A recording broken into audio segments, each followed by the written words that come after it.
Bem-vindo ao Podidev, o podcast da DECO que o ajuda a equilibrar as finanças pessoais. Hoje reunimos os especialistas Carol Dourado, Natália Nunes e Pedro Miranda para falar sobre os desafios do mundo da habitação. Este episódio conta ainda com a participação especial da convidada Rita Santos Senra, aluna do mestrado em Economia e Políticas Públicas, que está a realizar um estudo sobre as políticas de apoio à compra de casa pelos jovens.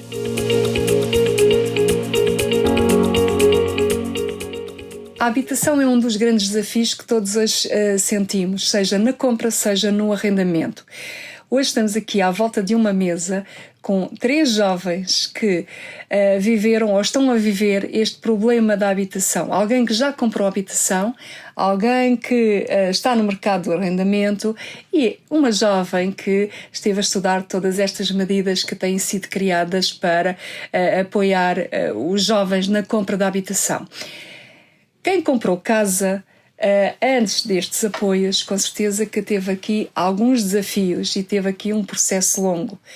Carla, queres-nos contar qual foi os teus desafios relativamente à compra da casa? Acho que não é novidade para ninguém que o mercado de habitação é difícil.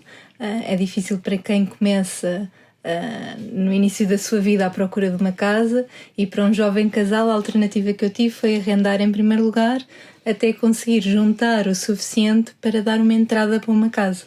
Eu acho que diria que esse foi o principal desafio. Foram alguns anos em que se teve que se poupar com esse objetivo. Tiveste que fazer um grande planeamento. Sim, verdade, um grande planeamento, porque, como sabem, os bancos, não, à exceção destas medidas que depois a Rita irá explicar melhor, não emprestam a 100%, e eu só consegui ter o acesso ao crédito a 80% da avaliação do imóvel.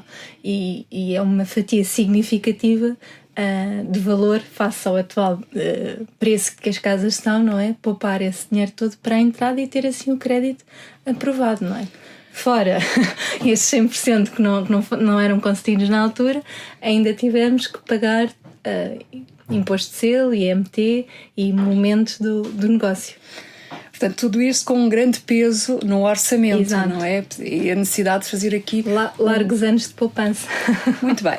Mas Rita, conta-nos lá um bocadinho. Tu agora tiveste a estudar algumas das medidas que foram criadas, que estão a ser implementadas para os jovens e para promover, digamos assim, que os jovens possam adquirir a sua habitação. O que é que nos podes dizer sobre estas medidas? Elas estão a ter uma boa aceitação por parte dos jovens ou não? De facto, estas medidas têm tido bastante adesão, ou seja, há muitos jovens já a usar.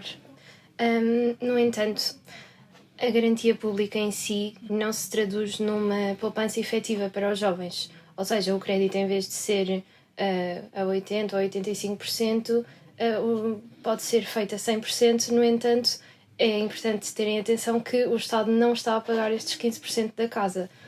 Portanto, é o jovem que o vai ter que pagar. Exatamente. Portanto, ao contrário da Carla, que pediu o empréstimo a 80%, e portanto o valor da prestação dela vai ser calculado com base nos 80%, quem beneficia da garantia pública, a prestação vai ser fixada sobre os 100% e aí, portanto, irá pagar mais. Mas claro que isso é bom, não é? Porque permite não fazer este esforço. Encurtar o tempo de planeamento para a entrada da casa. É bom e mau, porque, ou seja, tem aspectos positivos, mas um aspecto negativo é que um crédito a 85% é mais barato do que um crédito a 100%, devido ao maior risco de incumprimento.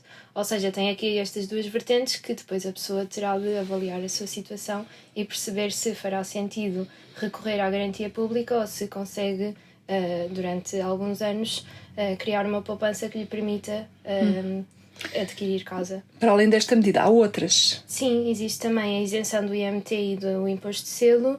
Esta medida, já contrariamente à garantia pública, esta isenção fiscal traduz-se numa efetiva poupança para os jovens. Ou seja, permite-lhes, ao comprar casa, permite que não tenham esta despesa extra. Torna mais benéfico. E estas medidas ainda estão em vigor, ou seja, os jovens que agora, no final de maio, em junho, queiram ir ao banco e beneficiar delas, elas ainda estão em vigor. Sim, estas medidas estão em vigor até ao final de 2026, sendo que depois poderão ser, consoante a sua evolução, poderão ser estendidas, lá está, consoante a sua evolução. Muito bem, mas os problemas não é só, e as respostas que existem não é só relativamente à compra da habitação. Também quem quer arrendar também tem aqui alguns apoios. Claro que tem, eu diria, um grande desafio, que é encontrar no mercado casas ajustáveis àquilo que é a sua realidade financeira. O Pedro pode-nos falar aqui um bocadinho de quais são os desafios de quem é jovem e de quem quer arrendar uma casa. O maior desafio é encontrar uma casa que tenha uma renda acessível, tendo em conta os rendimentos de um jovem que começa a trabalhar. Claro que existe aqui alguns apoios que provavelmente até podem ajudar depois, além do pagamento da renda, poupar algum dinheiro depois para a entrada. Falamos do Porta 65 jovem e do Porta 65 mais também. O Porta 65 jovem são para jovens até aos 35 anos. Pode ser uma pessoa sozinha ou um casal, desde que, se for sozinha, até 35 anos, um casal onde os elementos podem ter 37. Tem aqui a consideração, ou seja, a taxa de esforço tem que ser a 35%, até 35% ou superior. O contrato tem que estar registado nas finanças, nenhum dos jovens pode ser parente do senhorio, nem ter outras casas no nosso património. No Porta 65 jovem, no Porta 65 mais é para jovens, já não tem aqui o fator da idade, já não é só para jovens, mas sim pessoas que tenham uma perda de rendimentos superiores a 20%, ou então uma família monoparental, um pai com filhos, ou uma mãe com filhos, ou um filho. Depois também temos o apoio extraordinário à renda, que foi lançado em 2023, que é o apoio mensal automático, que também tem aqui o fator da taxa de esforço. Mas esse, desculpa-me interromper, esse não é exclusivamente para jovens. Não, esse tem a ver com contratos até 15 de março de 2023. As pessoas que tenham acesso a este apoio, supostamente o apoio é pago automaticamente e os valores vão entre os 20 e os 200 euros mensais, aqui feito por transferência bancária. Muito bem, mas deixa-me voltar um bocadinho atrás.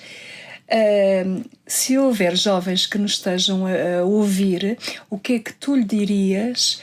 Qual é que é o processo? Por onde é que eles devem começar? Ou seja, eles estão na casa dos pais, querem procurar uma casa. O que é que tu lhes dizias para eles fazerem desde logo e os cuidados que deviam ter? Pronto, começar a procurar casa, não é? Tentar perceber os rendimentos face às nossas despesas, não é só a renda, depois também temos água, luz e gás, todas essas despesas. Tentar perceber tentar arranjar uma casa que não tenha assim um valor muito alto, que é quase impossível.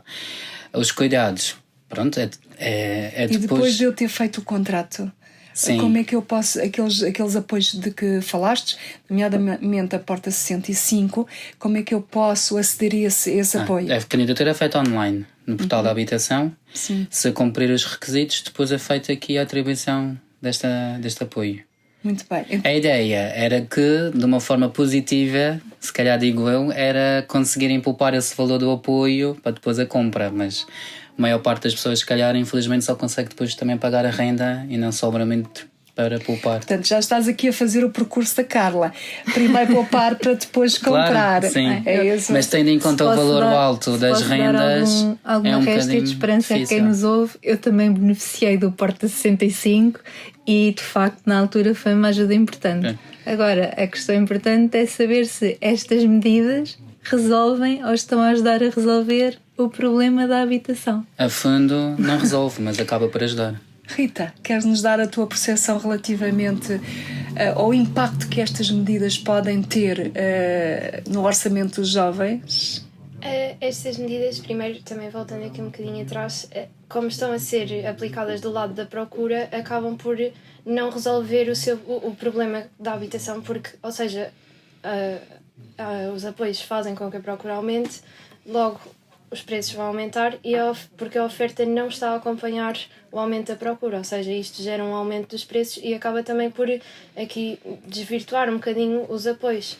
Apesar de ter impacto no orçamento dos jovens, acaba por ficar aqui um bocadinho atenuado. Portanto, o que nos estás a dizer basicamente é isto pode ajudar alguns jovens, mas não vai resolver o problema do acesso à habitação, seja na compra, seja no arrendamento. E também acho que chegamos aqui à conclusão de que não é fácil todo este processo, nomeadamente para os jovens. Por isso, se quiserem mais informação, já sabem que podem sempre contar com o apoio da DECO. Não perca mensalmente um novo episódio do Pod e Dev. Siga-nos nas redes sociais e fique a par do nosso trabalho e dos seus direitos.